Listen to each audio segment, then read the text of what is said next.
এক গ্রামে দুই ভাই থাকত। বড় ভাইয়ের নাম গালিব, ছোট ভাইয়ের নাম গিফারি।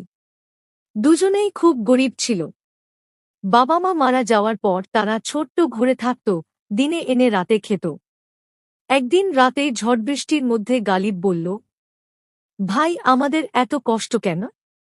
আমরা তো কারো ক্ষতি করি না, নামাজ পড়ি, রোজা রাখি, তবু রিক কম কেন? গিফারি হেসে বলল, ভাইয়া, আল্লাহ তো পরীক্ষা নিচ্ছেন। তিনি বলেছেন, আমি যাকে চাই তাকে পরীক্ষা করি, ধৈর্য ধরি আর ভালো কাজ করি, ইনশাল্লাহ সব ঠিক হবে। পরের দিন সকালে দুজনে মসজিদে গেল। নামাজ শেষে দুজনেই দোয়া করল। গালিব দোয়া করল, ইয়া আল্লাহ, আমাকে ধনী বানিয়ে দাও, আমি গরিবদের সাহায্য করব, মসজিদ বানাব, মানুষের উপকার করব।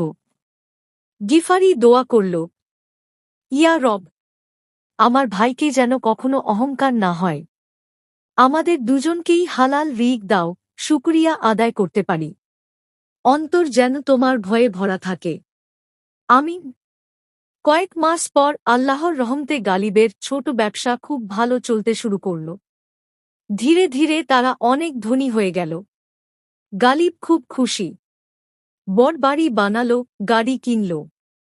কিন্তু সে একটু একটু করে অহংকারী হয়ে উঠল। গরিবদের দেখলে মুখ ফিরিয়ে নিত। একদিন গিফারি বলল, ভাইয়া, আল্লাহ যা দিয়েছেন তা পরীক্ষা। ভুলে না যাই, এসব তার দেওয়া, কোনোদিন চলে যেতেও পারে।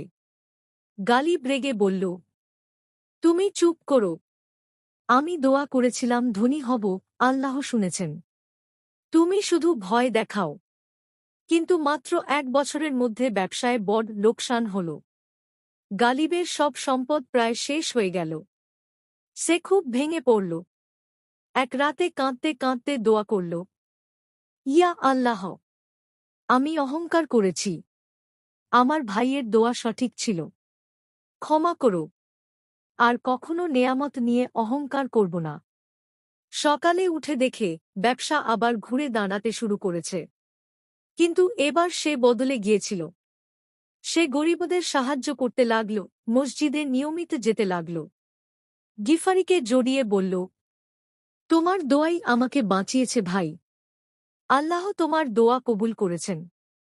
শিক্ষা: ধন সম্পদ চাওয়া খারাপ না, কিন্তু তার চেয়ে বেশি দরকার অন্তরের পরিশুদ্ধতা আর আল্লাহর ভয়। সবচেয়ে সুন্দর দোয়া হল, যাতে নেয়ামত পেয়েও আমরা অহংকারী না হই। আমিন।